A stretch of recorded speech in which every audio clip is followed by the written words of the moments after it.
السلام علیکم. جہان داستان میں آپ کا خیر مقدم ہے.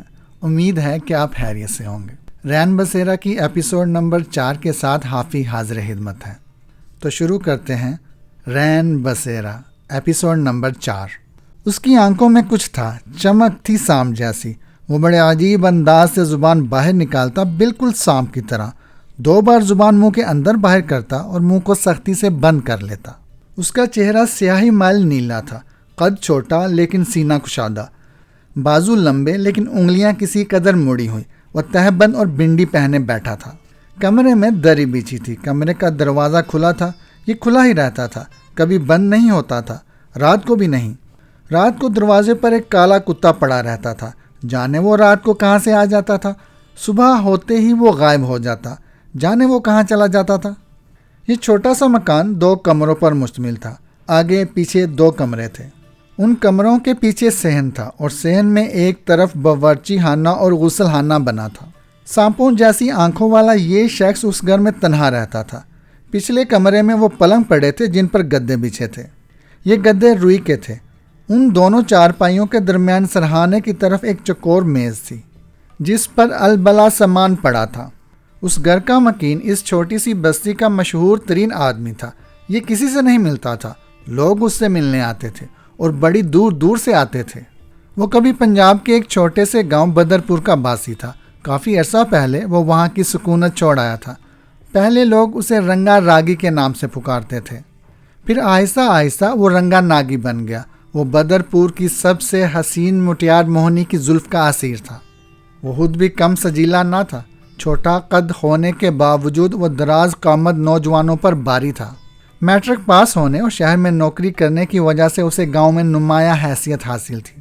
موہنی بھی شاید اس کے شہری بابو ہونے کی وجہ سے متوجہ ہوئی تھی. وہ شہر کی دل دادا تھی اور رنگا کی صورت میں اسے اپنے خواب کی تعبیر نظر آئی تھی. کئی نوجوانوں کو چھوڑ کر جب موہنی نے رنگا کا ہاتھ تھاما تو سب حیران رہ گئے. رنگا نے اپنی قسمت پر ناز کیا، جبکہ مسرت کیے جانے والے نوجوانوں نے اسے اپنی قسمت کا لکھا جانا. ایک نوجوان کے علاوہ سب نے موہنی کا پیچھا چھوڑ دیا. موہنی کا راستہ روکنے والے نوجوان نے جب موہنی کی ڈانٹ پھٹکار کے باوجود اس کی راہ میں آنا نہ چھوڑا تو اس نے رنگا کی توجہ اس طرف مبذول کرائی. وے رنگا، وہ نہیں مانتا. موہنی نے اپنی موٹی موٹی آنکھوں سے اسے دیکھا. کون نہیں مانتا؟ تیرا باپ مان تو گیا. وے میں اپنے باپ کی بات نہیں کر رہی، دلدار کی کر رہی ہوں. اس نے کیا کیا ہے؟ رنگا نے سنجیدہ ہو کر پوچھا. کیا کچھ نہیں، روز میرے راستے میں آ کھڑا ہوتا ہے. اچھا، کل میرے ساتھ چلنا، رنگا نے آستین چڑھاتے ہوئے کہا. رنگا ایک بات سن لے، تو نے اسے مارنا نہیں ہے. اچھا، نہیں ماروں گا، رنگا نے ہنستے ہوئے کہا. دوسرے دن جب موہنی مٹکا بغل میں دبائے گھر سے نکلی اور گنے کے کھیتوں میں پہنچی تو دلدار اس کے تعاقب میں لگ گیا. منصوبہ بندی کے تحت رنگا ایک خاص جگہ پر کھیتوں میں چھپا تھا. موہنی ہنستی مسکراتی ہوئی اسے وہاں لے آئی جہاں جال بچھا تھا. موہنی وہاں رک گئی. چند لمحوں بعد دلدار بھی آ پہنچا. اسے مسکراتا دیکھ کر اس کی ہمت بڑھی. وہ اس کے قریب آ کر بولا. سوہنی، پھر کیا ارادہ ہے تیرا؟ بھیجوں اپنی ماں کو تیرے گھر؟ ہاں ضرور بھیج. رنگا بہت تیزی سے گنے کے کھیت سے نکلا اور یہ کہہ کر اس نے بڑے زور سے دلدار کی کمر پر لات ماری. لات کھا کر دلدار دور جا کر گرا اور جب اس نے پلٹ کر لات مارنے والے کو دیکھا تو اس کی سٹی گم ہو گئی. رنگا کی آنکھوں میں خون اتر آیا تھا. اب یہاں سے بھاگ لینے میں ہی عافیت تھی. اس سے پہلے کہ رنگا اس کے قریب آ کر مزید ٹھکائی کرتا وہ وہاں سے بھاگ کھڑا ہوا. اسے بھاگتا دیکھ کر موہنی نے زور زور سے تالیاں بجائیں اور بولی. وے سن تو صحیح، کب بھیجے گا اپنی بیبے کو میرے گھر؟ اوے اب چھیتی مجھے اپنی ماں کو تیرے گھر بھیجنا پڑے گا. اس طرح تو روز تیرے پیچھے کوئی لگا رہے گا، رنگا نے ہنستے ہوئے کہا. اور پھر رنگا نے واقعی اپنی ماں کو بھیج کر شادی کی تاریخ لے لی. وہ موہنی کو پا کر بہت خوش تھا. ابھی شادی کو 3 ماہ ہی گزرے تھے کہ ایک ایسا واقعہ رونما ہوا جس نے رنگا کو انسان سے جانور بنا دیا. شہر کی نوکری پکی ہو چکی تھی. ایک چھوٹا سا گھر اس نے وہاں کرائے پر لے لیا تھا. اب وہ چاہتا تھا کہ موہنی کو شہر لے آئے. خود موہنی شہر جانے کے لیے بے قل تھی. اس مرتبہ شہر جاتے ہوئے رنگا نے طے کر لیا تھا کہ وہ کب واپس آئے گا اور کس طریقے وہ اسے اپنے ساتھ شہر لے کر جائے گا. رنگا اپنے پروگرام کے مطابق گاؤں آ گیا. وہ بہت خوش تھا کہ موہنی کو اپنے ساتھ لے جائے گا. اب درمیان میں کوئی فاصلہ نہ رہے گا، لیکن ایسا ہو نہ سکا. شہر جانے سے ایک دن قبل وہ دونوں گاؤں کی سیر کو نکلے تھے۔ وہ دونوں بہت خوش تھے۔ موہنی ضرورت سے زیادہ ہی شاداں تھی۔ نہر کی سیر سے واپسی پر وہ نیم کے درخت کے نیچے بیٹھ گئے۔ یہ ان کا پسندیدہ ٹھکانہ تھا۔ جب بھی انہیں موقع ملتا وہ اس درخت کے نیچے ضرور وقت گزارتے تھے۔ آج گاؤں میں ان کا آخری دن تھا۔ کل صبح کو انہیں چلے ہی جانا تھا۔ سوچا کیوں نہ کچھ دیر بیٹھ کر پرانی یادیں تازہ کر لی جائے۔ اسی نیم کے درخت کے نیچے انہوں نے اقرار محبت کیا تھا، اور اقرار محبت کے بعد کیسے ان کے دل کو قرار آ گیا تھا۔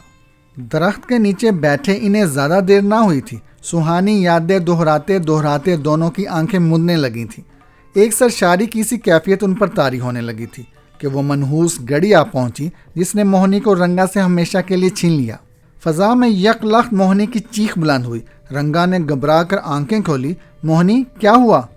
مجھے سانپ نے کاٹ لیا ہے، وہ دیکھو۔ موہنی نے ایک طرف اشارہ کیا۔ رنگا پر سانپ کو دیکھتے ہی جنون چڑھ گیا۔ وہ تیزی سے سانپ کی طرف دوڑا۔ اس نے راستے میں پڑا پتھر اسے تاک کر مارا۔ پتھر اسے لگا ضرور، لیکن وہ تیزی سے لہراتا سرسراتا کھیت میں داخل ہو گیا۔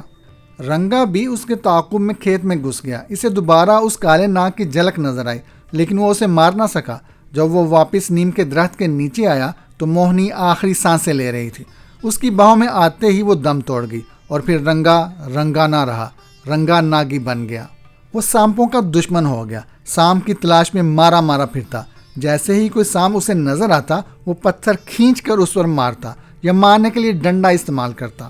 اگر موقع ملتا تو اس کی دم پکڑ کر انتہائی تیزی سے اسے گھماتا اور زمین پر پٹک کر کیل لگے جوتے سے اس کا سر چھلنی کر دیتا۔ پھر اس کا سر پتھر مار کر کچل دیتا اور بقیہ درد چبا جاتا۔ بدرپور میں پھر یہ بات زیادہ عرصے چھپی نہ رہ سکی۔ گاؤں کے بچے کو پتہ چل گیا کہ رنگا موہنی کی جدائی برداشت نہیں کر سکا ہے۔ اس کا دماغ الٹ گیا ہے۔ لوگ اس سے ڈرنے لگے تھے۔ ایسا بھی تھا کہ کہیں کسی کو سانپ نظر آ جاتا تو وہ فوراً رنگا ناگی کو اطلاع دیتا۔ ایک دن وہ سانپ کی تلاش میں گاؤں سے باہر گھوم رہا تھا کہ اس نے نیم کے درخت کے نیچے ایک سپیرے کو بین بجاتے ہوئے پایا۔ وہ اکیلا بیٹھا بڑی محویت سے بین بجا رہا تھا۔ رنگا نے اندازہ کر لیا کہ یہ سپیرا کسی خاص سانپ کو پکڑنے کے لیے بین بجا رہا ہے۔ وہ فوراً درخت کے پیچھے چھپ کر کھڑا ہو گیا۔ وہ ادھیڑ عمر سپیرا جس کے گال بین کی آواز کے ساتھ پھول اور پچک رہے تھے، کوئی 1.5 گھنٹہ تک بنا رکے بین بجاتا رہا۔ اس کی بین سن کر کوئی سانپ تو کھجا، سانپ کا بچہ بھی سامنے نہ آیا۔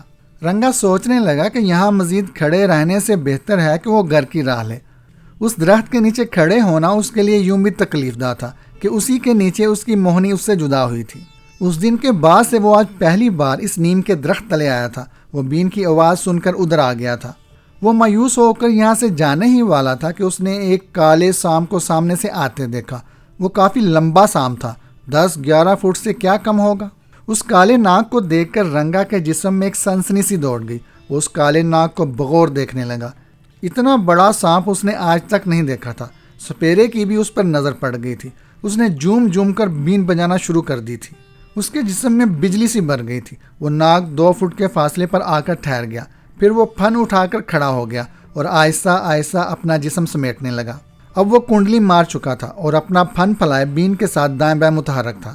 پھر حرکت کرتی بین یکدم ساکت ہو گئی۔ سانپ کا پھن بھی ٹھہر گیا۔ بین سے ایک خاص انداز کی آواز نکل رہی تھی۔ شاید سانپ مسحور ہو چکا تھا اور اب یہ وقت تھا کہ سپیرا اپنی مہارت سے اس کا پھن دبوچ لے۔ اس سے قبل کہ سپیرا اپنی مہارت دکھاتا، رنگا اچانک میدان میں کودا اور اس نے آنن فانن کچھ اس طرح اس سانپ کا منہ دبوچ لیا کہ سپیرے کو چند لمحے پتہ ہی نہ چلا کہ ہوا کیا ہے۔ اور جب اسے ہوش آیا، اس نے اپنے شکار کو کسی اور کی مٹھی میں دیکھا تو اس کی آنکھوں کے آگے اندھیرا چھا گیا۔ رنگا اس کالے ناگ کا پھن دبوچے بھاگ کھڑا ہوا۔ او بھائی، 1 منٹ میری بات سن لے۔ اسے بھاگتے دیکھ کر سپیرا بے اختیار پکارا۔ ہاں بول، جلدی بول۔ رنگا جانے کے لیے بے قرار تھا۔ تو اس ناگ کا کیا کرے گا؟ سپیرے نے پوچھا۔ اسے کاٹ کر کھاؤں گا، یہ کافی لمبا ہے، کئی دن تک چلے گا۔ رنگا نے بے نیازی سے کہا۔ دیکھ، یہ ایک نایاب سانپ ہے، اس کے پیچھے میں 40 دن سے گھوم رہا ہوں۔ یہ سانپ مجھے دے دے، اس سانپ کے بدلے میں تجھے 100 سانپ دینے کو تیار ہوں۔ سپیرے نے پیشکش کی۔ یہ ایک انتہائی پرکشش پیشکش تھی۔ رنگا پلٹ آیا اور بولا، اگر تو نے ایسا نہ کیا تو میں تجھے کہاں ڈھونڈوں گا؟ میں تجھے اپنے ساتھ لے کر جاؤں گا اپنے ٹھکانے پر، اور جب تک 100 سانپ پورے نہ ہو جائیں تو میرے ساتھ رہے گا۔ میں تجھے سانپ پکڑنا بھی سکھا دوں گا۔ بعض سانپ بہت زہریلے ہوتے ہیں، یہ انہی میں سے ایک ہے۔ یہ بہت نایاب سانپ ہے، اس کی نسل ختم ہو رہی ہے، ایسا سانپ 500 میل دور تک نہیں ملے گا۔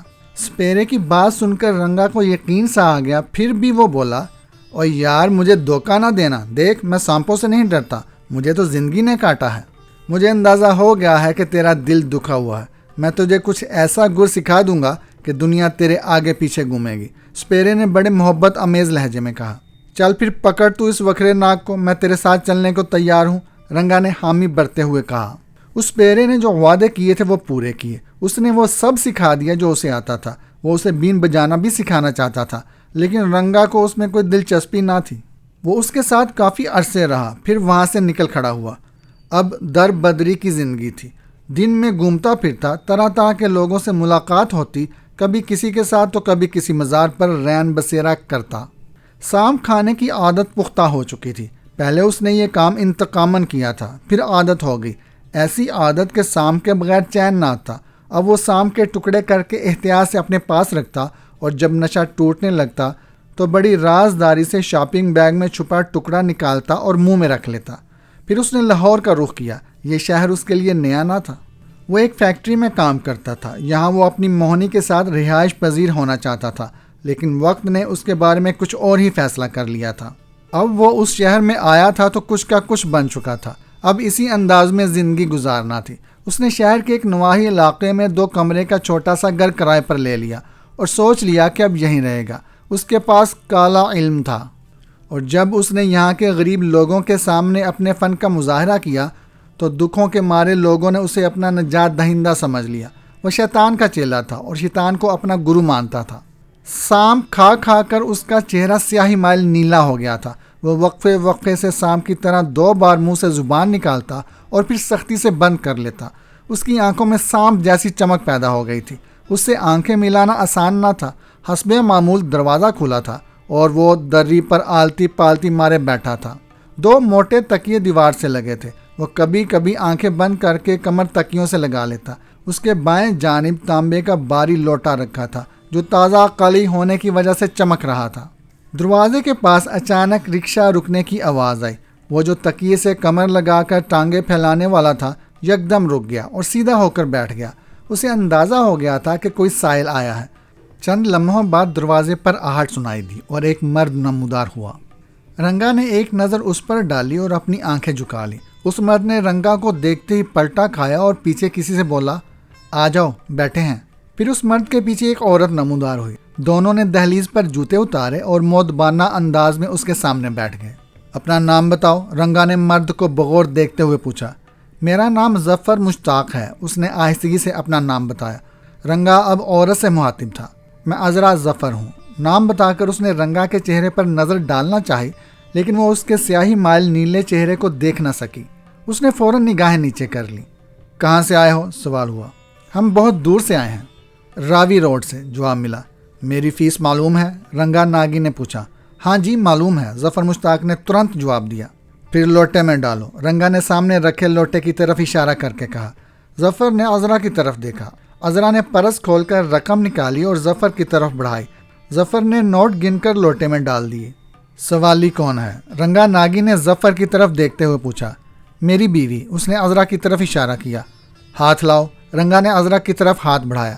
عذرا نے بلا جھجک اس کے ہاتھ میں ہاتھ دے دیا۔ رنگا نے اس کے بائیں ہاتھ کے انگوٹھے کو اپنی مٹھی میں دبا لیا۔ اس کی آنکھیں بند تھی، زبان وقفے وقفے سے باہر نکل رہی تھی۔ وہ بولتا جا رہا تھا اور جو بول رہا تھا اسے سن کر دونوں کی حیرت بڑھتی جا رہی تھی۔ اور جب بات تصویروں کے جلنے سے دلہن بی بی تک پہنچی، اس نے اس کے جل مرنے کی خبر سنائی تو دونوں ہی کے منہ کھلے کے کھلے رہ گئے۔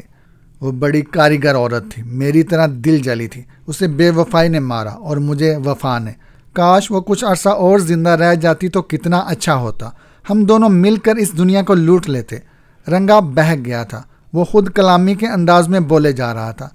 دلہن بی بی کے بارے میں کچھ نہ معلوم ہو سکا، کیا اس نے خودکشی کی تھی؟ ظفر مشتاق نے اپنے تجسس سے مجبور ہو کر ڈرتے ڈرتے پوچھا۔ وہ خودکشی کرنے والی عورت نہ تھی، وہ پتھر کی بنی تھی، اسے اس کے محبوب نے مارا، بے وفا محبوب نے۔ چلو چھوڑو اس قصے کو، اپنی کہو کیا چاہتی ہو؟ رنگا نے عذرا کی طرف یکدم پلٹا کھایا اور مسکرا کر بولا، دل جلی تو تم بھی ہو۔ جب آپ سب جانتے ہیں تو پھر اپنی چاہت کیا بتانا؟ عذرا کے بجائے ظفر نے جواب دیا، جو کام دلہن بی بی ادھورا چھوڑ گئی وہ میں پورا کر دوں گا۔ تباہ و برباد دیکھنا چاہتے ہو تو ہو جائے گا ایسا، میرے لیے کوئی کام مشکل نہیں۔ رنگا نے ظفر کی طرف دیکھتے ہوئے کہا، ایک بات بتاؤ، کیا تم مجھے دلہن بی بی کا گھر دکھا سکتے ہو؟ کیوں نہیں، جب آپ کہیں گے لے چلوں گا، ظفر مشتاق بڑے پرجوش انداز میں بولا۔ اچھا پھر ایک کام کرو، رنگا نے اس کی طرف دیکھتے ہوئے کہا۔ جی ناگی جی۔ ظفر کا خیال تھا کہ رنگا ناگی اسے دلہن بی بی کے گھر لے جانے کا وقت دے گا، لیکن اس نے بالکل مختلف بات کی۔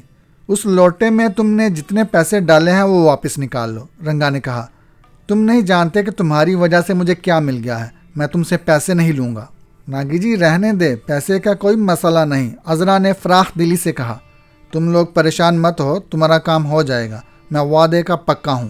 بڑی مہربانی۔ ظفر نے موقع سے فائدہ اٹھاتے ہوئے فوراً لوٹے میں ہاتھ ڈال کر نوٹ نکالے اور مطلوبہ رقم نکال کر باقی نوٹ لوٹے میں ڈال دیے اور بڑے مؤدبانہ انداز میں پوچھا، پھر میں آپ کو لینے کب آؤں؟ رنگا ناگی نے آنکھیں بند کر کے کچھ سوچا، پھر بولا، منگل کو آ جانا، اسی وقت۔ جی ٹھیک ہے، ظفر مشتاق نے بڑی فرما برداری سے کہا اور پھر وہ دونوں اٹھ گئے۔ کشمالہ آج صبح سے ہی بے چین تھی، اس کی سمجھ میں نہیں آ رہا تھا کہ اسے کیا ہو رہا ہے، بس دل پر گھبراہٹ طاری تھی۔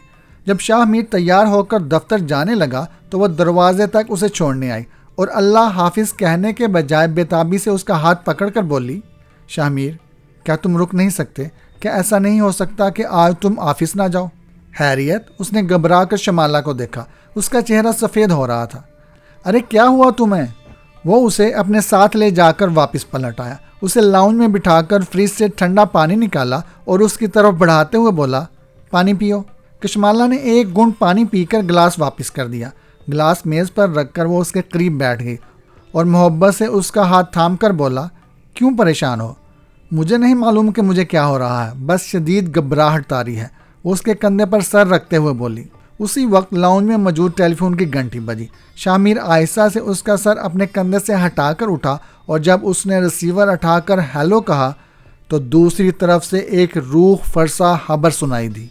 فون اسپتال سے تھا اور کسی قیامت سے کم نہ تھا، ایک انتہائی خطرناک حادثے کی اطلاع دی گئی تھی۔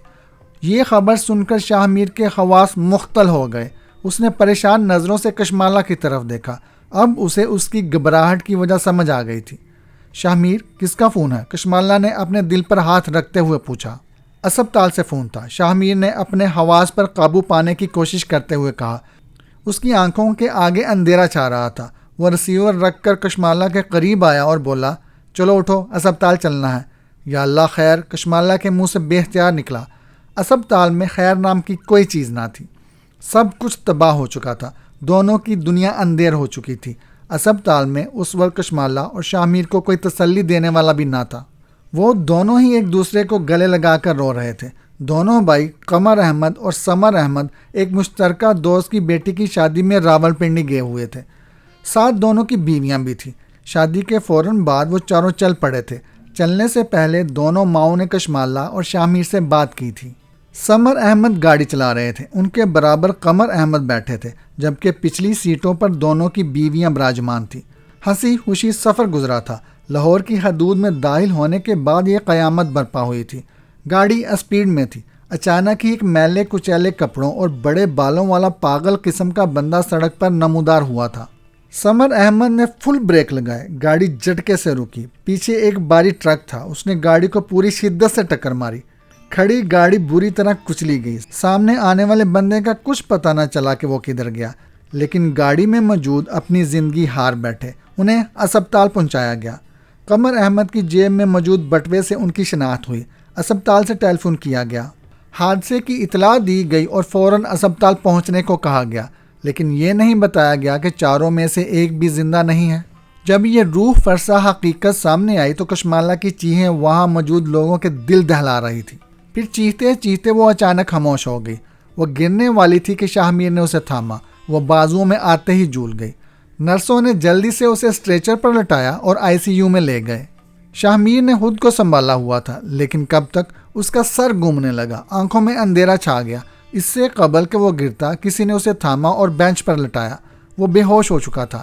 یہ اچھا ہوا تھا کہ اس نے ہوش گنوانے سے پہلے 2-3 بندوں کو فون کر کے صورتحال بتا دی تھی۔ اس نے اپنے دفتر بھی فون کر دیا تھا۔ زیادہ وقت نہیں گزرا تھا کہ عزیز و اقارب، دوست و احباب اکٹھا ہونے شروع ہو گئے تھے۔ شاہ میر اور کشمالہ پر جہاں دکھوں کا پہاڑ ٹوٹا تھا، وہیں عذرا اور ظفر خوشی کے سمندر میں غوطے لگا رہے تھے۔ ظفر اپنے دیگر ساتھیوں کے ساتھ قبرستان میں موجود تھا۔ جب ظفر کو یہ اندوناک خبر ادارے کے کسی ساتھی سے ملی تو بظاہر اس نے افسوس کا اظہار کیا، لیکن دل میں اٹھنے والی خوشی کی لہر نے اسے بے تاب کر دیا۔ اس نے دفتر سے باہر نکل کر ایک دکان سے عذرا کو فون کیا۔ عذرا نے کئی گھنٹیاں بجنے کے بعد فون اٹھایا تو ظفر بے چینی سے بولا، کہاں تھی؟ نہا کر نکلی ہوں، عذرا نے بالوں سے لپٹے تولیے کو ٹھیک کرتے ہوئے کہا۔ ظفر کا بے اختیار جی چاہا کہ کہے، لو ایک خوشخبری سن لو، لیکن وہ دکاندار کا چہرہ دیکھ کر رک گیا۔ پھر بولا، ایک افسوسناک خبر ہے۔ عذرا گھبرا کر بولی، اللہ کے واسطے مجھے کوئی بری خبر مت سنانا۔ ارے سنو تو۔ اس کے لہجے میں اطمینان تھا۔ شاہ میر اور اس کی بیوی کے والدین کا انتقال ہو گیا ہے۔ چاروں کا ایک ساتھ؟ کیسے؟ روڈ ایکسیڈنٹ میں، مغرب کے بعد تدفین ہے۔ میں قبرستان جا رہا ہوں۔ واہ، کیا خبر سنائی ہے! عذرا جیسے جم گئی۔ باقی حال میں تدفین سے واپس آ کر سناؤں گا۔ ٹھیک ہے، انتظار کرو، ظفر نے کہا۔ دیکھو جلدی آنا، عذرا بے چینی سے بولی۔ اچھا، یہ کہہ کر اس نے فون بند کر دیا اور تیزی سے دفتر کی طرف چل دیا۔ چاروں کو ایک ایک کر کے قبر میں اتار دیا گیا۔ شاہ میر نیم غشی کی کیفیت میں تھا۔ سب اسے گلے کا ہار بنائے ہوئے تھے، اس کو تھپک رہے تھے، صبر کی تلقین کر رہے تھے۔ شاہ میر نے خود کو سنبھالنے کی ہر ممکن کوشش کی تھی، لیکن پھر اچانک کیا ہو جاتا کہ اس کی آنکھوں سے آنسو رواں ہو جاتے۔ ادھر کشمالہ پر مسلسل بے ہوشی طاری تھی۔ اگرچہ چند لمحوں کے لیے ہوش بھی آیا تو محض رونے اور چیخنے چلانے کے لیے اسے اسپتال سے گھر لے آئے تھے۔ کوشش کی گئی تھی کہ مرنے والوں کے چہرے دکھا دیے جائیں، لیکن ایسا ممکن نہ ہو سکا۔ ظفر مشتاق جب کھلے دروازے سے اندر داخل ہوا تو رنگا ناگی سامنے بیٹھی ایک عورت سے کہہ رہا تھا، بی بی، تم پر کسی نے جادو کرایا ہے۔ ہائے نہیں، ایسا نہیں ہو سکتا۔ ظفر مشتاق جوتے اتار کر خاموشی سے پیچھے بیٹھ گیا۔ ایسا کیوں نہیں ہو سکتا؟ رنگا نے سام کی طرح زبان نکالتے ہوئے کہا، مجھ پر کوئی کیوں جادو کرائے گا؟ میرا کوئی دشمن نہیں۔ اچھا یہ بتاؤ، تمہارے گھر میں گملے ہیں؟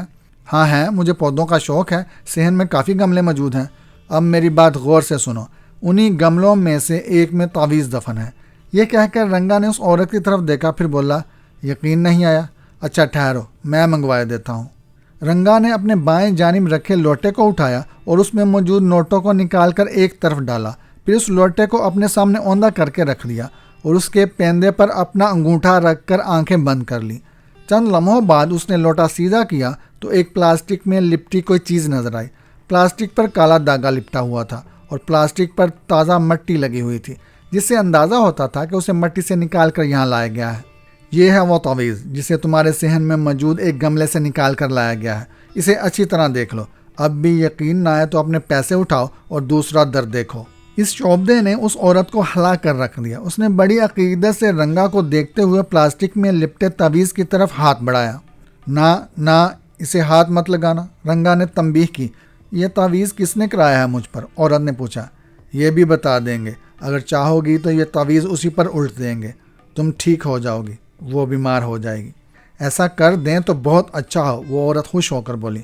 ایسا ہو جائے گا، لیکن فیس ڈبل ہوگی۔ میں فیس ڈبل دوں گی، بس آپ اس کو الٹا کر دیں۔ اچھا ٹھیک ہے، کل آنا، مجھے آج کی رات قبرستان میں گزارنا ہوگی۔ کل آؤ تو پیسے لیتی آنا، پھر میں بتا دوں گا کہ کیا کرنا ہے۔ اس نے جاتے ہوئے ظفر پر نظر ڈالی جو بڑے مؤدبانہ انداز میں سر جھکائے بیٹھا تھا۔ اس عورت کے جانے کے بعد ظفر نے نظر اٹھائی۔ ہاں جی، آ گئے، بڑے وقت کے پابند ہو، رنگا ناگی نے خوش ہو کر کہا۔ آگے آ جاؤ۔ ظفر مشتاق فوراً اٹھ کر اس کے سامنے براجمان ہو گیا اور مسکرا کر بولا، ایک اچھی خبر لایا ہوں۔ ہاں بولو، رنگا ناگی نے نوٹ سمیٹ کر لوٹے میں ڈالتے ہوئے کہا۔ چاروں مر گئے، ظفر کے لہجے میں مسرت تھی۔ کون چاروں؟ شاہ میر اور اس کی بیوی کشمالہ کے ماں باپ ایک جھٹکے میں اڑ گئے۔ بڑا کمال کیا ہے آپ نے، ظفر بولا۔ اچھا، رنگا ناگی نے کچھ سوچتے ہوئے کہا۔ عذرا نے پوچھوایا ہے کہ اب ان دونوں کا حشر کب برا ہوگا؟ ظفر نے خوش آمدانہ لہجے میں پوچھا۔ ہو جائے گا، تھوڑا دھیرج رکھو، رنگا نے اٹھتے ہوئے کہا۔ چلیں؟ ہاں چلیں۔ ظفر مشتاق اٹھنے لگا تو رنگا نے اسے بیٹھنے کا اشارہ کیا اور خود اندرونی کمرے میں چلا گیا۔ کچھ دیر کے بعد واپس آیا تو اس نے کپڑے تبدیل کر لیے تھے۔ اس وقت وہ کالے سوٹ میں تھا۔ اس نے جھک کر لوٹے میں پڑے نوٹ کو نکال کر شلوار کی موجود جیب میں رکھ لیے اور دروازے کی طرف بڑھا۔ اس کے پاؤں میں چپل تھے۔ ظفر مشتاق نے جلدی سے اپنے جوتے پہنے اور دروازے سے باہر آ گیا۔ رنگا ناگی اپنا گھر بنا بند کیے ہی چل پڑا تھا۔ ظفر نے حیرت سے پوچھا، رنگا جی دروازہ نہیں بند کریں گے؟ میں نے گھر آج تک بند نہیں کیا، گھر کی حفاظت کرنے والے بہت۔ ابھی رنگا نے اتنا ہی کہا تھا کہ ایک کالا کتا گلی میں نمودار ہوا اور ان کے سامنے سے گزرتا ہوا دروازے پر جا بیٹھا۔ دیکھ لیا پہرے دار، اب اس کے ہوتے ہوئے گھر میں کوئی قدم رکھ سکتا ہے؟ نہ جی نہ، بھول کر بھی نہیں، ظفر مشتاق نے اس شامدانہ لہجے میں کہا۔ گلی سے باہر نکل کر سڑک پر آئے تو رنگا نے پوچھا، تانگے سے چلنا ہے یا رکشا سے؟ رکشا سے، ظفر نے جواب دیا۔ سامنے سے گزرتے ہوئے ایک رکشا کو رنگا نے ہاتھ دیا۔ اس کے رکنے پر دونوں سوار ہو گئے۔ ظفر نے پتہ بتایا، رکشا چل پڑا۔ جلے گھر کے سامنے رکتے ہی رنگا تیزی سے اترا اور گھر کا جائزہ لینے لگا۔ اتنی دیر میں ظفر مشتاق نے رکشے کا کرایہ ادا کیا اور رنگا کے برابر آ کھڑا ہوا۔ گھر کا گیٹ تھوڑا سا کھلا ہوا تھا۔ اتنی دیر میں ایک کالی سفید بلی گیٹ کے اندر سے نمودار ہوئی۔ اپنی سبز آنکھوں سے رنگا کو دیکھا اور پھر فوراً ہی اندر واپس چلے گئی۔ اچھا، رنگا نے کہا۔ ظفر مشتاق یہ نہ جان سکا کہ کس سے مخاطب تھا۔ پھر اس نے گردن ظفر کی طرف موڑی اور بولا، چلو گیٹ کھولو۔ میں؟ ظفر کے لیے یہ غیر متوقع بات تھی۔ ڈرو نہیں، میں تمہارے ساتھ اندر چلوں گا، رنگا نے قدم آگے بڑھاتے ہوئے کہا۔ ظفر نے 2 قدم تیزی سے آگے بڑھ کر گیٹ کو دھکا دیا۔ گیٹ سخت ہو چکا تھا۔ دھکے سے وہ بس اتنا ہی کھل سکا کہ ایک آدمی اندر داخل ہو جائے۔ وہ دونوں اندر داخل ہوئے تو احساس ہوا کہ گھر بہت بری طرح جلا ہوا ہے۔ یہ گھر جوں کا توں پڑا تھا۔ عظما کے بعد شاید اس کا کوئی والی وارث نہ تھا۔ دن کا وقت تھا، اس لیے گھر میں داخل ہونا مشکل نہ تھا۔ اب رنگا آگے تھا اور ظفر اس کے پیچھے۔ رنگا نے پورے گھر کو بڑی باریک بینی سے دیکھا۔ پھر وہ اس بیڈ روم میں آ کر کھڑا ہو گیا جہاں بے ہوشی کی حالت میں عظما کو نظر آتش کیا گیا تھا۔ جلے ہوئے بیڈ کی باقیات موجود تھی۔ اندازہ لگایا جا سکتا تھا کہ عظما کے جسم کا کیا حشر ہوا ہوگا۔ رنگا جلے ہوئے بیڈ پر نظریں جمائے کھڑا تھا۔ وہ کبھی آنکھیں بند کر لیتا، کبھی آنکھیں کھول کر زیر لب کچھ بڑبڑانے لگتا۔ جب اسے کھڑے یوں ہی 2-4 منٹ گزر گئے تو ظفر نے سوچا کہ اس کے بیٹھنے کا انتظام کرنا چاہیے۔ گھر میں کوئی چیز سلامت نہ تھی۔ تب وہ کچھ سوچ کر گھر سے باہر آیا تو اس کی نظر سامنے والے گھر کے دروازے پر پڑی۔ وہاں ایک 7-8 سال کی بچی بڑی متجسس نظروں سے ظفر کو دیکھ رہی تھی۔ ظفر اس کی طرف بڑھا تو وہ لڑکی فوراً اندر چلی گئی۔ ابھی ظفر گیٹ پر پہنچا ہی تھا، سوچ رہا تھا کہ دروازہ کھٹکھٹائے کہ ایک عورت گیٹ پر نمودار ہوئی اور ایک گڈا اس کی طرف بڑھاتے ہوئے بولی، یہ گڈا دلہن بی بی کا ہے۔ اس نے میری بیٹی کو گڑیا سے شادی کرنے کو دیا تھا۔ وہ تو اب دنیا میں نہیں رہی، لیکن اس گڈے کی وجہ سے ہم بہت پریشان ہیں۔ آپ اسے اپنے ساتھ لے جائیں اور یہ بتائیں کہ دلہن بی بی کے آپ کون ہیں۔ ظفر مشتاق یہاں کرسی لینے آیا تھا تاکہ رنگا کے بیٹھنے کا انتظام ہو سکے۔ یہاں کوئی اور ہی معاملہ سامنے آ گیا تھا۔ اسے یہ فوری فیصلہ کرنا تھا کہ وہ اپنا کیا رشتہ جوڑے۔ تب بے اختیار اس کے منہ سے نکلا، میں ان کا بھائی ہوں۔ اچھا، یہاں کیوں آئے تھے؟ خاتون نے سوال کیا۔ میرے ساتھ ایک بابا آئے ہیں، ان کے بیٹھنے کے لیے کرسی لینے آیا تھا۔ اچھا، آپ یہ گڈا پکڑے، میں کرسی لے کر آتی ہوں۔ ظفر کے گڈا تھامتے ہی وہ عورت اندر چلی گئی۔ چند لمحوں بعد فرش پر کرسی گھسیٹے جانے کی آواز آئی۔ اس عورت نے تھوڑا سا مزید گیٹ کھول کر کرسی آگے بڑھا دی۔ یہ لیں، اور اس سے پہلے کہ وہ کوئی سوال کرتا، عورت گیٹ بند کر چکی تھی۔ ظفر مشتاق نے ایک نظر بند گیٹ کو دیکھا، پھر اپنے ہاتھ میں موجود گڈے پر نظر ڈالی۔ گڈے نے بروکیٹ کی اچکن اور لٹھے کی شلوار پہنی ہوئی تھی۔ روئی بھرا ہوا یہ گڈا 1 فٹ لمبا تھا۔ چہرے کے نقوش اعلیٰ کشیدہ کاری کا نمونہ تھے۔ اسے دلہن بی بی نے اپنے ہاتھوں سے بنایا تھا۔ گڈا ظفر کی مٹھی میں تھا، لیکن اچانک احساس ہوا جیسے ہاتھ سے نکلنے کو ہے۔ ظفر نے مٹھی مضبوطی سے بند کر لی اور کرسی اٹھا کر تیزی سے جلے گھر کی طرف بھاگا۔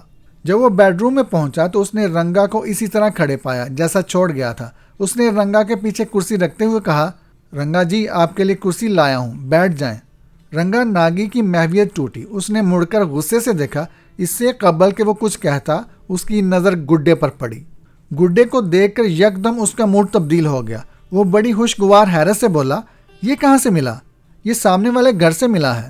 تم وہاں کیا کرنے گئے تھے؟ رنگا نے گڈا ہاتھ میں لیتے ہوئے پوچھا۔ آپ کو کھڑے دیکھ کر سوچا کہ کہیں سے کرسی لے آؤں تو سامنے والے گھر سے کرسی کے ساتھ گڈا بھی مل گیا۔ یہ گڈا دلہن بی بی کا ہے، انہوں نے سامنے رہنے والی بچی کو دیا تھا۔ بچی نے شاید ہمیں گھر میں داخل ہوتے دیکھ لیا تھا۔ میں باہر نکلا تو وہ مجھے دیکھتے ہی گھر کے اندر چلی گئی۔ فوراً ہی ایک جوان عورت باہر آئی، اس کے ہاتھ میں یہ گڈا تھا۔ گڈا مجھے دیتے ہوئے اس نے ایک بڑی عجیب بات کہی۔ ظفر مشتاق نے گڈے کی طرف دیکھتے ہوئے کہا، وہ کیا؟ رنگا اس کی بات بڑی توجہ سے سن رہا تھا۔ اس نے کہا کہ اس گڈے کی وجہ سے ہم بہت پریشان ہیں، اسے اپنے ساتھ لے جائیں۔ پھر اس نے پوچھا کہ میں دلہن بی بی کا کون ہوں؟ تم نے کچھ الٹا سیدھا تو نہیں بول دیا؟ رنگا نے تیوریاں چڑھا کر پوچھا۔ میں سوچ ہی رہا تھا کہ کیا کہوں کہ بے اختیار میرے منہ سے نکلا میں ان کا بھائی ہوں۔ بہت اچھے، بڑی اچھی بات کہی تم نے، میرا جی خوش کر دیا۔ اس گڈے میں کیا ہے؟ کیوں پریشان تھے وہ لوگ؟ ظفر مشتاق نے رنگا کو خوش دیکھ کر فوراً سوال داغ دیا۔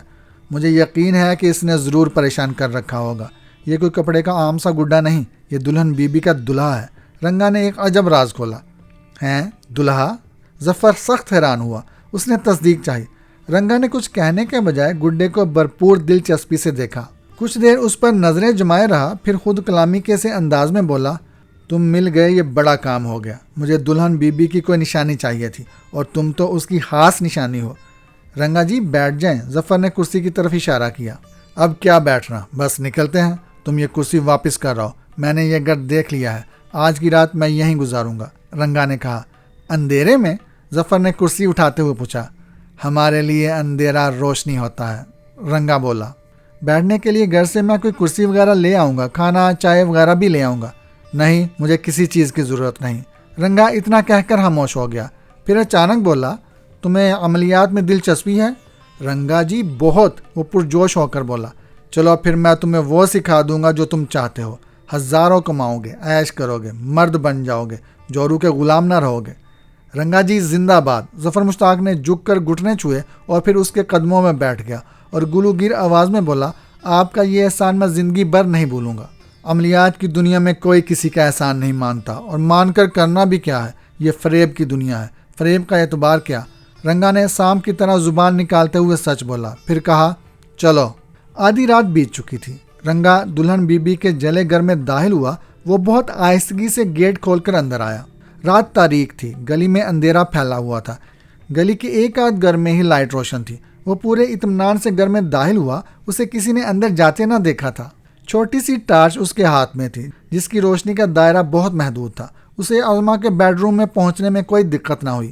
اس نے اپنے بیٹھنے کے لیے جگہ تلاش کی اور اپنی کالی چپلیں اتار کر ان پر بیٹھ گیا۔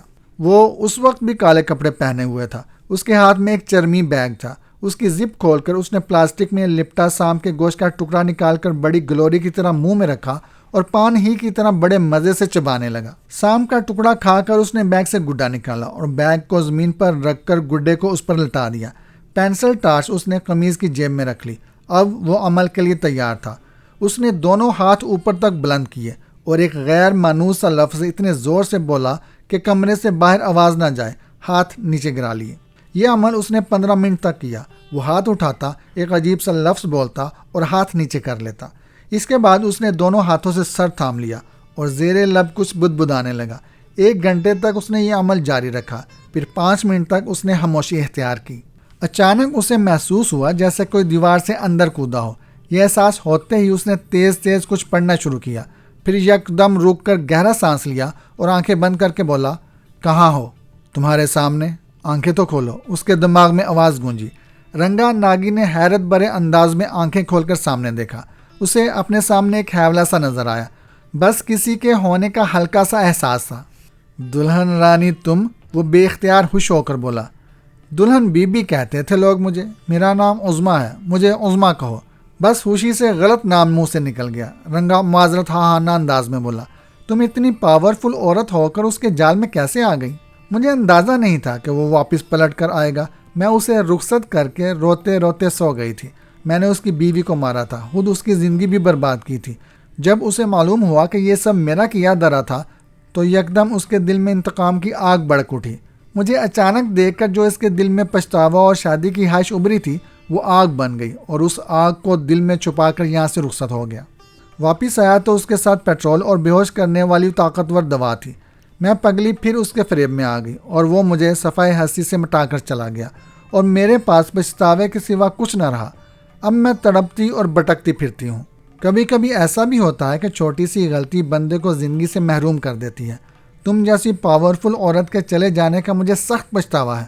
کاش ہم زندگی میں مل لیے ہوتے تو ہماری طاقتیں مل کر کیسے کیسے گل کھلاتی، دنیا والے دیکھتے رہ جاتے۔ ہاں واقعی ایسا ہو جاتا تو کیا مزہ آتا، پر میں کیا کروں، میری زندگی ناکامیوں کی پوٹ ہے۔ اتنا کچھ سیکھنے کے باوجود کچھ نہ سیکھ سکی۔ اس کے لہجے میں حسرت تھی۔ پریشان نہ ہو، میں تمہیں تڑپنے بٹکنے نہ دوں گا، تمہاری روح میں ایسا اطمینان بھر دوں گا کہ تم مجھے بھول نہ پاؤ گی۔ رنگا ناگی نے اس کے دل میں امید کا دیا جلانے کی کوشش کی۔ کیا واقعی ایسا ہو سکے گا؟ جیسے امید کا دیا اس کے دل میں روشن ہوا۔ ہاں کیوں نہیں، رنگا یقین سے بولا۔ اب میری روح کو سکون بس ایک ہی طرح سے مل سکتا ہے۔ اس نے اشارے میں بات کی۔ میں جانتا ہوں، میں اسے ایسا جلاؤں گا کہ اس کی 7 پشتیں یاد رکھیں گی، اس کی چیخیں آسمان تک پہنچیں گی۔ اسے جلا جلا کر مارنا، آسانی سے مرنے نہ دینا، تبھی میری روح کو سکون ملے گا۔ ایسا ہی ہوگا، اور جو کچھ ہوگا تمہارے سامنے ہوگا۔ ارے گڈا کہاں سے آیا تمہارے پاس؟ اچانک اس کی حیرت زدہ آواز سنائی دی۔ یہ سامنے والے گھر سے ملا ہے، رنگا نے بتایا۔ اچھا ہاں، وہ فرحت اپنی گڑیا کی شادی کرنا چاہتی تھی، گڈا اس کے پاس تھا نہیں، میں نے اسے اپنا گڈا دے دیا تھا۔ وہ لوگ اس گڈے کی وجہ سے پریشان تھے، رنگا نے بتایا۔ پریشان تو ہوں گے، ایک تو میرا وجود مٹ گیا، دوسرے اس گڈے میں میرا تصور بستا ہے۔ صاف کیوں نہیں کہتی یہ تمہارا دلہا ہے؟ چلو یوں کہہ لو، دیکھو اسے حفاظت سے رکھنا، اس کے ذریعے میرا آنا آسان ہو جائے گا۔ جانتا ہوں، اسی لیے تو اسے اپنے ساتھ لایا تھا۔ ایک بات بتاؤ، دیکھو سچ بتانا۔ یقین دہانی کی کوشش کی گئی۔ ہاں بولو۔ رنگا کو اندازہ نہیں تھا کہ وہ کیا کہنے والی ہے۔ تم آخر یہ پریشانیاں میرے لیے کیوں اٹھانا چاہتے ہو؟ سوال سیدھا تھا۔ بتا دوں گا، اتنی جلدی کیا ہے؟ پہلے تمہارے دشمن کو ٹھکانے لگا دو، پھر اپنی بات کروں گا۔ میں تم سے کچھ نہیں مانگ رہا، کوئی شرط نہیں لگا رہا، پھر میری وفا پر شک کیسا؟ شک نہیں کر رہی، وضاحت چاہی تھی۔ میں نے بہت فریب کھائے ہیں، البتہ میں اس شخص کو نہیں بھول سکتی جس نے مجھے یہ علم دیا تھا۔ اس کا نام زرغام بیلو تھا۔ میں اس کے ساتھ کافی عرصہ رہی۔ وہ مجھ سے محبت کرنے لگا تھا، مجھ سے شادی کرنا چاہتا تھا۔ میرے انکار کے باوجود وہ بدظن نہ ہوا۔ وہ بڑا عجیب آدمی تھا، دن بھر فریب بیچتا، لیکن اس نے کبھی میرا ہاتھ تک نہ پکڑا۔ میں اس کی مقروض تھی، قرض ادا ہوتے ہی میں اس سے الگ ہو گئی۔ وہ پھر کبھی مجھ سے ملنے بھی نہ آیا۔ یہ انسان بڑی عجیب چیز ہے، کبھی ڈاکو ہو کر امین بن جاتا ہے اور کبھی امین ہو کر ڈاکو بن جاتا ہے۔ اس کے بارے میں کیا کہتی ہو جو تمہارے گھر میں ڈاکو بن کر کودا تھا؟ رنگا نے اس کی دکھتی رگ کو چھیڑا۔ وہ لوٹنے آیا تھا، لوٹ کر چلا گیا اور تمہیں جلا کر مار گیا۔ رنگا وار کرنے سے باز نہ آیا۔ مجھے تو اس نے زندگی میں ہی جلا کر مار دیا تھا جب اس نے مجھے چھوڑ کر نمو سے شادی کر لی۔ وہ بنیادی طور پر ایک لالچی شخص ہے۔ مجھے دیکھ کر جب اسے یہ احساس ہوا کہ میں ایک سونے کی کان ہوں تو اس نے مجھے شادی کے جال میں پھنسانا چاہا۔ جب میں نے اس کی بیوی کے قتل اور اس کی بربادی کا اقرار کیا تو وہ اندر ہی اندر بپھر گیا۔ اس نے طے کر لیا کہ میری زندگی کے ساتھ دولت بھی لے جائے گا، اور پھر اس نے ایسا ہی کیا۔ وہ یہاں سے کیا لے گیا؟ رنگا ناگی نے کچھ سوچ کر سوال کیا۔ لاکھوں کی رقم اور زیورات، بتایا گیا۔ پھر تو وہ عائش کر رہا ہوگا۔ رنگا نے اس کی روح پر لگے زخموں کو کریدا۔ عیش اور عیاشی دونوں، دکھی دل سے کہا گیا۔ میں اس تک کیسے پہنچوں؟ میں نے اسے دیکھا بھی نہیں، رنگا نے مسئلہ بیان کیا۔ میں پہنچا دوں گی اور پہچان بھی کرا دوں گی، سیدھے سادے انداز میں جواب ملا۔ یہ مکان کس کا ہے؟ رنگا نے پھر کچھ سوچ کر سوال کیا۔ میرا ہے یہ مکان، 2 ٹوک لہجے میں جواب ملا۔ میں چاہتا ہوں اسی مکان، اسی کمرے میں اسے جلا کر ماروں۔ رنگا نے اپنا دل کھولا۔ ایسا ہو جائے تو بہت اچھا ہو، ادھر سے خوشی کا اظہار ہوا۔ ایسا ہو جائے گا، یہ کوئی مشکل کام نہیں، بس تم مجھے اس تک پہنچا دو، فیصلہ کن انداز میں کہا گیا۔ مال روڈ کے ایک ریسٹورنٹ میں ارباز کھانا کھانے کے بعد کافی پینے میں مصروف تھا کہ اس کی ٹیبل پر 2 اشخاص کرسی گھسیٹ کر بیٹھ گئے۔ ارباز نے کافی کا مگ رکھ کر دونوں کو باری باری دیکھا اور پھر مگ اٹھا کر کافی پینے لگا۔ آپ کو ہمارا یہاں بیٹھنا برا تو نہیں لگا؟ ظفر نے بڑی شائستگی سے پوچھا۔ نا جی، مجھے کیوں برا لگے گا آپ کا یہاں بیٹھنا؟ یہ ریسٹورنٹ ہے، کوئی بھی کہیں بھی بیٹھ سکتا ہے۔ ویسے سامنے والی میز بھی خالی تھی، آپ وہاں بھی بیٹھ سکتے تھے، ارباز نے شکوہ کیا۔ رنگا جی آپ بتائیں، ہم یہاں کیوں بیٹھے ہیں؟ ظفر مشتاق بولا۔ بات یہ ہے جناب کہ آپ ہمیں ایک خاص آدمی نظر آئے۔ یہ کہہ کر رنگا نے جب اپنی زبان سام کی طرح 2 بار اندر باہر کی تو ارباز نے چونک کر اسے دیکھا، لیکن جب اس سے نظر ملی تو وہ اس کی سام جیسی چمکیلی آنکھوں کی تاب نہ لا سکا۔ اتنے میں رنگا نے بیگ سے گڈا نکال کر کچھ اس انداز سے اس کے سامنے ڈالا کہ اس نے گبرا کر کرسی پیچھے کھسکائی، اور جب اسے اچکن اور شلوار میں میز پر ایک گڈا پڑا نظر آیا تو خفیف سا ہو گیا۔ پھر اس نے اپنی کرسی آگے کھسکائی اور قدرے غصے سے بولا، آپ لوگ کون ہیں؟ میرا نام رنگا ناگی ہے اور یہ ظفر مشتاق ہیں۔ رنگا نے بڑی معصومیت سے تعارف کرایا۔ سر جی، کیا آپ کو معلوم ہے کہ پولیس آپ کے پیچھے پھر رہی ہے؟ ظفر مسکرا کر اس سے مخاطب ہوا۔ اوے پولیس میرے پیچھے پھر نہیں رہی، میری جیب میں ہے۔ یہ کہہ کر ارباز نے جیب سے نکال کر نوٹوں کی گڈی دکھائی۔ رنگا جی، یہ تو نوٹ دکھاتے ہیں۔ ظفر نے رنگا کی طرف دیکھ کر اشارہ کیا۔ تبھی رنگا نے گڈے کو اٹھا کر کھڑا کیا اور بڑی سنجیدگی سے بولا، گڈے میاں کچھ بتاؤ گے؟ پھر وہ جیسے گڈے کی بات غور سے سننے لگا اور تعجب خیز لہجے میں بولا، ہیں؟ کیا کہا؟ یہ صاحب قاتل ہیں؟ انہوں نے اپنی محبوبہ کو جلا کر مارا ہے؟ اوے گڈے میاں آپ کو غلط فہمی ہوئی ہے، یہ انتہائی شریف آدمی دکھائی دیتے ہیں، پھر اپنی محبوبہ کو کون جلاتا ہے؟ جس سے محبت ہو اسے بلا کوئی جلا سکتا ہے؟ رنگا جی، یہ گڈے میاں کیا اوٹ پٹانگ بول رہے ہیں؟ گڈے میاں اوٹ پٹانگ نہیں، بالکل سچ بول رہے ہیں، رنگا نے پورے یقین سے کہا۔ تب ظفر نے ارباز کی طرف گردن گھمائی اور بولا، کیوں جناب، کیا آپ نے واقعی اپنی محبوبہ کو نظر آتش کیا ہے؟ ارباز پر گھبراہٹ طاری ہو چکی تھی، ہاتھوں میں لرزش آ گئی تھی، اس نے کچھ بولنے کے لیے لب کھولے لیکن بول نہ سکا۔ رنگا جی، گڈے میاں سے محبوبہ کا نام تو پوچھیں۔ ظفر مشتاق نے ایک اور تیر چھوڑا۔ گڈے میاں ذرا نام تو بتائیں۔ سوال کر کے رنگا خاموش ہوا جیسے جواب سن رہا ہو، پھر چند لمحے توقف کے بعد بولا، عظمیٰ عرف دلہن بی بی۔ نام سن کر ارباز پورے دل و جان سے کانپ گیا، بمشکل بولا، کیا چاہتے ہیں آپ لوگ؟ ہم تو کچھ نہیں چاہتے، رنگا نے بے نیازی سے کہا۔ ہاں، یہ گڈے میاں کچھ چاہتے ہیں تو پتہ نہیں۔ کیوں گڈے میاں؟ وہ اس کی بات غور سے سننے لگا، پھر چند لمحوں کے توقف سے بولا، گڈے میاں فرماتے ہیں کہ ہوٹل میں بیٹھ کر بات نہیں ہو سکتی، ان سے کہو ہمیں اپنے گھر لے چلیں۔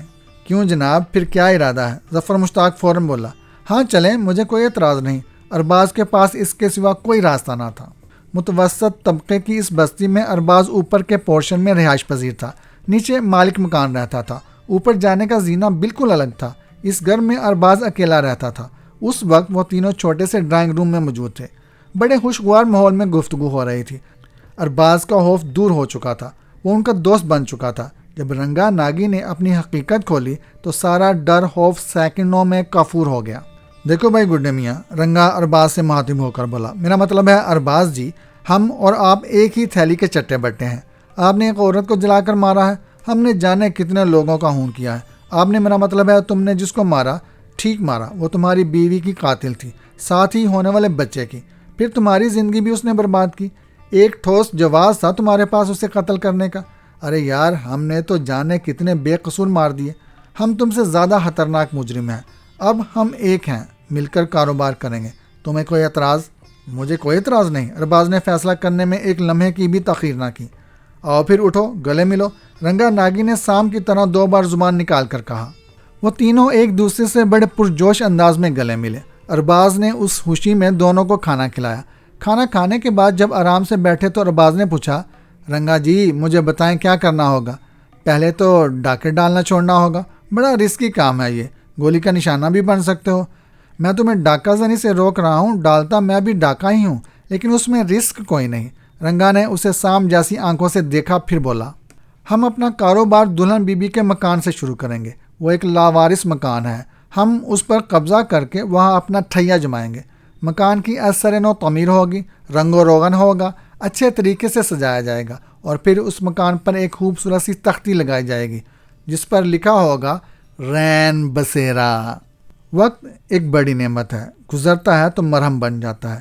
دل خراش یادیں دل سے مٹنے لگتی ہیں، صبر آنے لگتا ہے۔ دل پر لگنے والے زخم دونوں کے لیے یکساں تھے۔ کشمالہ لڑکی تھی، ماں باپ کی اکلوتی اور لاڈلی تھی، لہٰذا اس پر اثر دیر تک قائم رہا۔ شاہ میر مرد تھا، والدین کا چہیتا وہ بھی تھا، لیکن اس نے خود کو جلد سنبھال لیا۔ سمر احمد، جو اس کے سسر اور چچا بھی تھے، ایک گارمنٹس فیکٹری کے مالک تھے جس کی وارث اب کشمالہ تھی۔ کشمالہ کے لیے فیکٹری کی نگرانی آسان نہ تھی، لہٰذا شاہ میر نے ملازمت چھوڑ کر فیکٹری سنبھال لی۔ فیکٹری کا مینیجر بلا مانس تھا، اس پر سمر احمد کے احسانات تھے۔ اس نے شاہ میر کی ہر طرح مدد کی۔ گارمنٹس کا کام اگرچہ اس کی ذہنی سوچ سے مختلف تھا، اس کے باوجود اس نے خود کو ایڈجسٹ کر لیا، اور ایسا کر لیا کہ مینیجر کے بھی کان کاٹنے لگا۔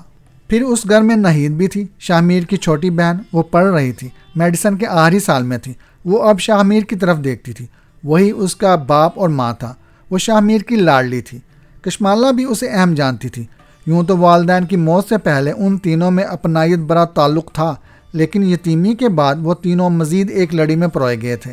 شاہ میر کے والد قمر احمد ایک سرکاری ملازم تھے۔ ان کی موت کے بعد جو سرکار سے رقم ملی وہ شاہ میر نے نہید کے نام ڈپازٹ کر دی۔ اسی طرح اس کا کسی حد تک مستقبل محفوظ ہو گیا۔ ایک دن جب یہ تینوں چائے پیتے ہوئے اپنے والدین کی یادوں میں محو تھے تو اچانک نہید نے شاہ سے مخاطب ہو کر کہا، بھائی آپ یہ گھر بیچ کیوں نہیں دیتے؟ پھر کیا ہم کشمالہ کے گھر جا کر رہے ہیں؟ شاہ میر بولا، کشمالہ کا گھر اس کے والدین کے جانے کے بعد مقفل پڑا تھا، میں تو وہاں ہرگز جا کر نہ رہوں گی۔ کشمالہ نے فوراً فیصلہ سنایا۔ نہید تم اس گھر کو فروخت کرنے کی بات کیوں کر رہی ہو؟ شاہ میر نے پوچھا۔ بھائی امی بہت یاد آتی ہیں، قدم قدم پر ان کی یادیں بکھری ہوئی ہیں، کبھی کبھی تو مجھے یوں لگتا ہے جیسے امی ابھی ابھی اٹھ کر یہاں سے گئی ہوں۔ نہید کہتے کہتے افسردہ ہو گئی۔ اچھا پھر ایسا کرتے ہیں، دونوں مکان بیچ کر ایک بڑا مکان لے لیتے ہیں، کیوں کشمالہ تم راضی ہو اپنا مکان فروخت کرنے پر؟ شاہ میر نے اس کی طرف دیکھتے ہوئے سوال کیا۔ شاہ میر مکان میرا نہیں آپ کا ہے، آپ جب چاہیں بیچ دیں، کشمالہ نے محبت سے کہا۔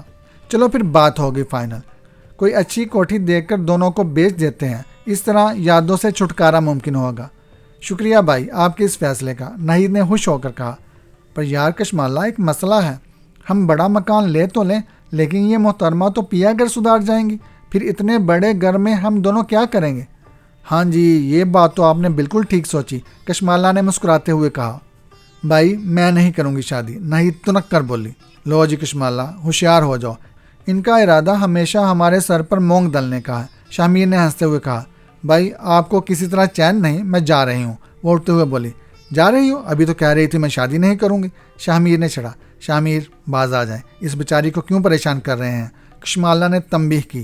اچھا پھر ایک کام کرتے ہیں کشمالہ، تمہارا مکان بیچ دیتے ہیں، یار سچی بات تو یہ ہے اس گھر کو چھوڑنے کو جی نہیں چاہتا، ایک تو اچھی جگہ پر ہے، دوسرے اسے ابو نے بڑے شوق سے بنوایا تھا، پھر اس گھر میں ہمارا بچپن گزرا ہے، اس گھر کے کونے کونے میں بچپن کی سنہری یادیں بکھری ہیں۔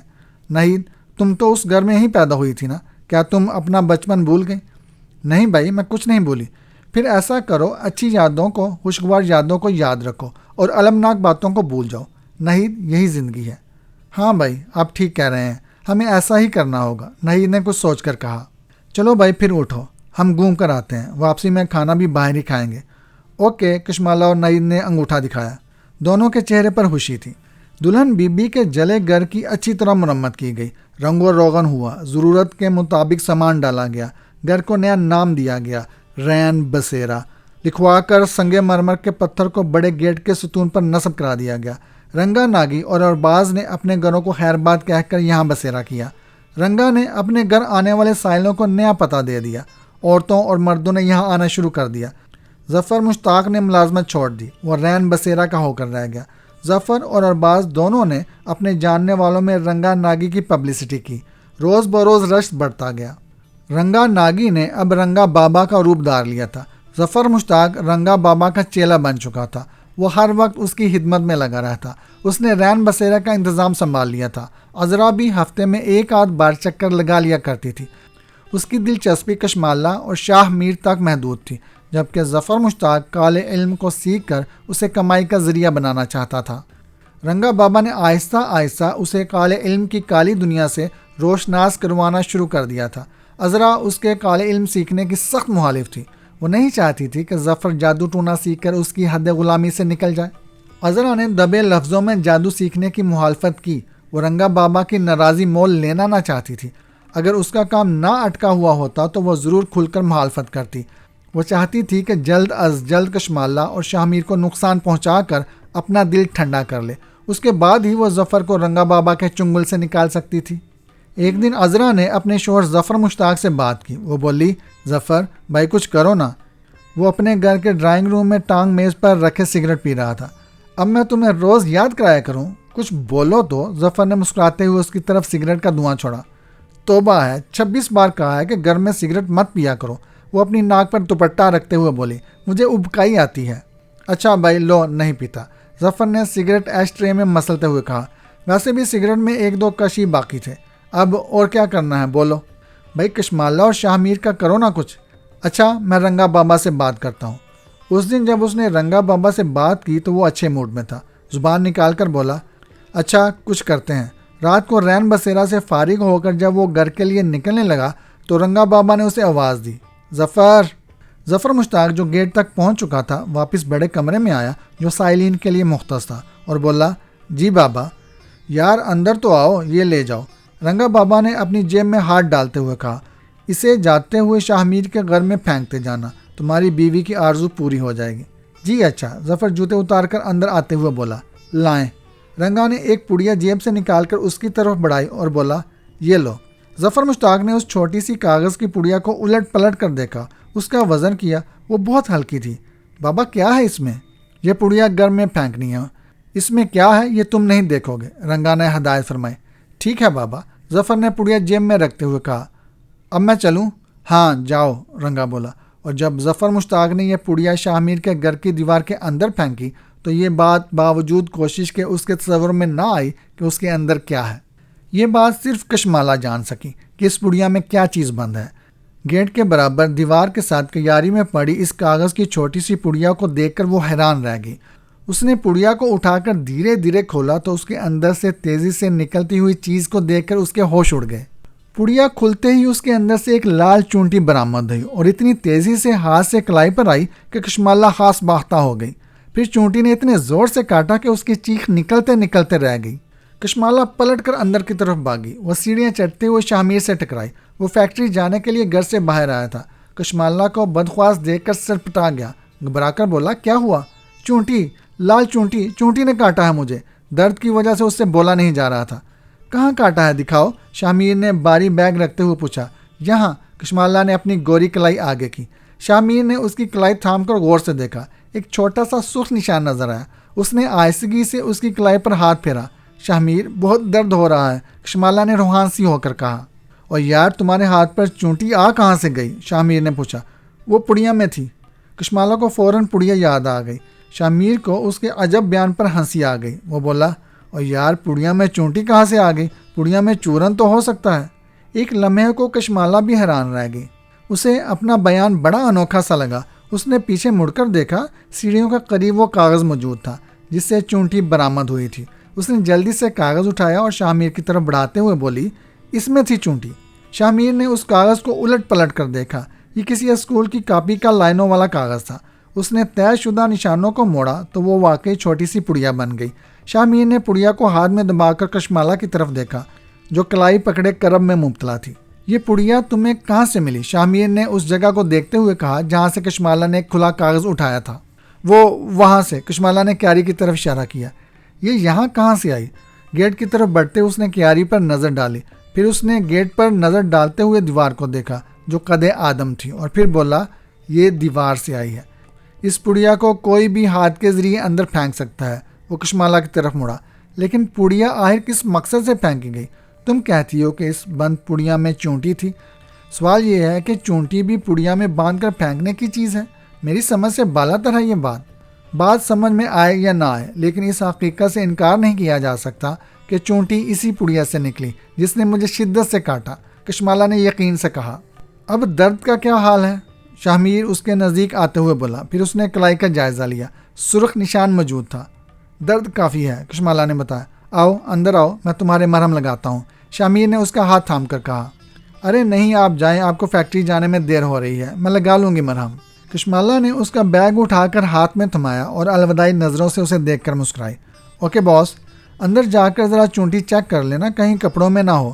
دیکھو میں کسی غیر کی اتنی قربت برداشت نہیں کر سکتا، شاہ میر نے اسے چھیڑتے ہوئے کہا۔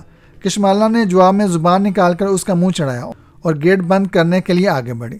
گیٹ بند کر کے وہ بیڈ روم میں آئی تو اس نے بڑے فریم کے پاس جس میں دونوں کی شادی کی تصویر تھی، لال چونٹیوں کا ایک بڑا گچھا پایا۔ یوں محسوس ہو رہا تھا جیسے چونٹیاں کوئی چیز کھا رہی ہوں۔ کشمالہ تیزی سے کچن میں گئی اور وہاں سے اسپرے لے آئی تاکہ چونٹیوں کو مار سکیں۔ جب وہ واپس آئے تو اس نے تصویر کے پاس اسپرے کرنا چاہا تو اس نے دیکھا کہ جہاں چونٹیوں کا گچھا موجود تھا وہاں اب ایک چونٹی بھی نہیں تھی۔ اس نے بیڈ روم کی دیوار کو بغور دیکھا، چھت پر نظر ڈالی، لیکن اسے کہیں بھی کوئی چونٹی نظر نہ آئی۔ اس نے سوچا کہ کچھ دیر آرام کر کے کچن کا کام سنبھالے۔ ناہید میڈیکل کالج گئی ہوئی تھی، وہ اس کے گھر آنے سے پہلے کچن کا کام سمیٹ لیا کرتی تھی۔ ابھی کشمالہ نے سر کے نیچے 2 تکیے رکھ کر پاؤں پھیلائے ہی تھے کہ اس کی نظر سامنے دیوار پر لگی تصویر پر پڑی۔ یہ کافی بڑی تصویر تھی، یہ ان کے ولیمے کی تصویر تھی۔ شاہ میر اور کشمالہ ایک دوسرے کی کمر میں ہاتھ ڈالے کھڑے تھے۔ اسی تصویر کے فریم کے پاس اسے لال چونٹیوں کا گچھا ایک بار پھر نظر آیا۔ وہ تڑپ کر اٹھی اور اس نے کچن کی طرف جانا چاہا کہ وہاں سے اسپرے لا سکے کہ اتنے میں لا تعداد چونٹیاں سیکنڈ کے 1000ویں حصے میں وہاں سے غائب ہو گئیں۔ وہ ابھی بستر پر لیٹی ہی تھی کہ اسے احساس ہوا کہ لال چونٹیاں اس کے اوپر چاروں طرف سے برس رہی ہیں۔ وہ اس کے چہرے، ہاتھوں اور پاؤں پر رینگ رہی تھی۔ اس نے اپنے چہرے اور ہاتھوں سے ان چونٹیوں کو جھاڑنا چاہا، لیکن اسے کہیں کوئی چونٹی دکھائی نہیں دی۔ وہ گھبرا کر آئینے کے سامنے کھڑی ہو گئی۔ یہ احساس برقرار تھا کہ چونٹیاں اس کے چہرے اور ہاتھوں پر رینگ رہی ہیں، لیکن نظر کچھ نہیں آ رہا تھا۔ یہ احساس جان لیوا تھا۔ اس کی سمجھ میں نہیں آ رہا تھا کہ کیا کرے۔ یکدم ایک خیال آیا کہ وہ واش روم جا کر اپنے ہاتھ اور چہرہ اچھی طرح دھو لے۔ اس خیال کے آتے ہی وہ واش روم کی طرف لپکی۔ اس نے ٹھنڈے اور گرم پانی کے دونوں نلکے کھول کر تیزی سے دونوں ہاتھ اور منہ دھونے لگی۔ گرم پانی کی آمیزش زیادہ تھی۔ اسے محسوس ہوا جیسے گرم پانی کی وجہ سے اس احساس میں کمی آئی ہے۔ اس نے گرم پانی کا نل مزید کھول دیا اور جلدی جلدی اپنا چہرہ اور ہاتھ دھونے لگی۔ کچھ ہی دیر میں چونٹیاں رینگنے کا احساس یکسر جاتا رہا۔ تب وہ صابن سے منہ ہاتھ دھو کر واش روم سے باہر نکل آئی۔ فوراً ہی اس کی نظر فریم پر پڑی۔ اس نے سکون کا گہرا سانس لیا کہ اب وہاں چونٹیاں نہ تھیں۔ کچھ دیر آرام کرنے کے بعد وہ کچن میں اٹھ کر چلی گئی۔ رات کے کھانے پر وہ تینوں اکٹھا تھے۔ کشمالہ بہت اچھے کھانے بناتی تھی۔ آج بھی جو کچھ ڈائننگ ٹیبل پر تھا، شاہ اس کی دل کھول کر تعریف کر رہا تھا۔ نہید اس تعریف میں برابر کی شریک تھی۔ کشمالہ اس تعریف پر پھولے نہیں سما رہی تھی۔ شکر ادا کریں کہ آپ لوگوں کو کھانا مل گیا، ورنہ میں آج بیڈ پر پڑی دکھائی دیتی۔ کشمالہ کو اچانک چونٹیاں یاد آ گئی۔ کیا ہوا کشمالہ؟ خیریت؟ شاہ نے کھانے سے ہاتھ روکتے ہوئے پوچھا۔ نہید بھی پریشان ہو کر بولی، بھابھی جلدی بتائیں کیا ہوا؟ شاہ آپ کے جاتے ہی مجھ پر چونٹیوں کی بارش ہو گئی۔ وہ شاہ سے مخاطب ہو کر بولی۔ یہ آپ کیا کہہ رہی ہیں؟ نہید پریشان ہو گئی۔ تب کشمالہ نے پوری تفصیل سے وہ سب بتا دیا جو اس پر بیتا تھا۔ شاہ کے سامنے ہی اسے چونٹی نے کاٹا تھا۔ وہ اسے ایک عام سا واقعہ سمجھ کر مرہم لگانے کا مشورہ دے کر فیکٹری چلا گیا تھا، لیکن اس کی غیر موجودگی میں حالات کچھ سے کچھ ہو گئے تھے۔ وہ تو کشمالہ کی ہمت تھی کہ اس نے ان خوف زدہ کرنے والے واقعات کو جھیل لیا تھا اور اسے فیکٹری فون کر کے پریشان نہیں کیا تھا۔ وہ اس کی جرأت کی دل ہی دل میں داد دیتا ہوا ڈائننگ ٹیبل سے اٹھ کر کھڑا ہوا۔ کشمالہ آؤ میرے ساتھ۔ وہ اس کا ہاتھ پکڑ کر اٹھاتا ہوا بولا۔ ارے کھانا تو کھا لے، مجھ سے غلطی ہو گئی کہ اس وقت یہ ذکر لے بیٹھی۔ وہ پچھتائی۔ میں نے کھانا کھا لیا ہے، تم آؤ میرے ساتھ۔ بھائی میں بھی آ رہی ہوں، نہید ٹیشو سے ہاتھ صاف کرتے ہوئے بولی۔ آ جاؤ، شاہ نے اپنے بیڈ روم کی طرف بڑھتے ہوئے کہا۔ بیڈ روم میں داخل ہو کر شاہ نے چاروں طرف کا جائزہ لیا، پھر سامنے لگی بڑی تصویر کی طرف دیکھتے ہوئے بولا، ہاں اب بتاؤ کہاں تھی چونٹیاں؟ کشمالہ نے تھوڑا آگے بڑھ کر ہاتھ کے اشارے سے بتایا، یہاں۔ شاہ تصویر کے نزدیک ہو کر اس جگہ کا جائزہ لینے لگا۔ اس کا خیال تھا کہ دیوار پر کوئی ایسی چیز نہ لگی ہو جس پر چونٹیاں جمع ہو گئی ہوں۔ دیوار کی سطح بالکل صاف تھی، وہاں ایسا کچھ نہ تھا جس پر چونٹیاں اکٹھا ہوں۔ ابھی شاہ جائزہ ہی لے رہا تھا کہ دیوار پر یکدم 4-5 چونٹیاں نمودار ہوئیں اور چند لمحوں میں وہاں ہزاروں چونٹیوں کا گچھا بن گیا۔ اتنی تیزی سے وہاں چونٹیاں جمع ہوئیں کہ شاہ انہیں دیکھ کر ششدر رہ گیا۔ نہید ڈر کر شاہ کے عقب میں ہو گئی۔ شاہ اسپرے لاؤں؟ کشمالہ نے اپنی ہمت جمع کرتے ہوئے پوچھا۔ ہاں فوراً، شاہ بولا۔ بھائی یہ کیا ہے؟ نہید نے اس کے پیچھے سے سر نکالتے ہوئے پوچھا۔ جو کچھ بھی ہے بڑا حیرت انگیز ہے، شاہ نے چونٹیوں کے اس گچھے کو بغور دیکھتے ہوئے کہا۔ وہ لال چونٹیاں ایک دوسرے پر اس طرح چڑھی ہوئی تھیں کہ دیوار نظر آ رہی تھی۔ یہ لیں، کشمالہ نے دیوار کی طرف دیکھتے ہوئے اسپرے شاہ کی طرف بڑھایا۔ نہید شاہ کو چھوڑ کر کشمالہ کے پیچھے ہو گئی۔ شاہ نے مڑ کر کشمالہ کے ہاتھ سے اسپرے لے لیا اور اپنے انگوٹھے سے نلکی دبا کر اسپرے کرنا چاہا کہ اس اثنا میں چونٹیاں دیوار سے غائب ہو چکی تھی۔ ایک چونٹی بھی دیوار پر موجود نہ تھی۔ شاہ نے اپنے اطمینان کے لیے اس جگہ اسپرے کر دیا جہاں چونٹیوں کا گچھا نظر آیا تھا۔ وہ ان کے لمحوں میں دیوار پر نمودار ہونے پر ششدر تھا کہ چونٹیوں نے لمحوں میں غائب ہو کر اسے مزید حیران کر دیا۔ شاہ نے اسپرے کشمالہ کے بجائے نہید کے ہاتھ میں تھما دیا۔ وہ اسپرے لے کر کچن میں رکھنے کے لیے بیڈ روم سے چلی گئی۔ چونٹیوں کا پلک جھپکتے میں نمودار ہونا اور دیکھتے ہی دیکھتے غائب ہو جانا ایک ناقابل یقین منظر ہے، شاہ نے کہا۔ شکر ہے یہ چونٹیاں تمہارے سامنے نمودار ہو کر غائب ہو گئیں، ورنہ تمہیں مشکل سے ہی یقین آتا۔ پھر وہ جس طرح مجھ پر برسی اور رینگی ہیں، میں ہی جانتی ہوں کہ یہ سب میں نے کس طرح برداشت کیا۔ میرا خیال ہے گرم پانی سے ہاتھ منہ دھونے سے یہ جان لیوا احساس ختم ہوا۔ کشمالہ نے اس کے قریب ہوتے ہوئے کہا، تم نے واقعی کمال کیا، میں تمہاری ہمت کی داد دیتا ہوں۔ وہ ایک کشمی۔ بیڈ روم کا دروازہ بند تھا۔ شاہ نے اسے اپنی باہوں میں سمیٹ کر شریر لہجے میں کہا۔ شاہ پیار میں اکثر اسے کشمی کہتا اور جب پیار گہرا ہوتا تو وہ شین کے نقطے اڑا دیا کرتا تھا۔ پھر جو لفظ بنتا وہ کشمالہ کے شرمانے کو کافی ہوتا۔ پھر آدھی رات کو وہ ہوا جس کی شاہ کو قطعی امید نہ تھی۔ یہ کہانی ابھی جاری ہے۔ یہ کہانی آپ کو کیسی لگی کمنٹ میں بتائیے گا۔ کہانی پسند آئے تو لائک ضرور کیجیے گا۔ ہمارے چینل کو سبسکرائب کر دیں اور بیل آئیکن کے بٹن پہ کلک کر دیں۔ شکریہ۔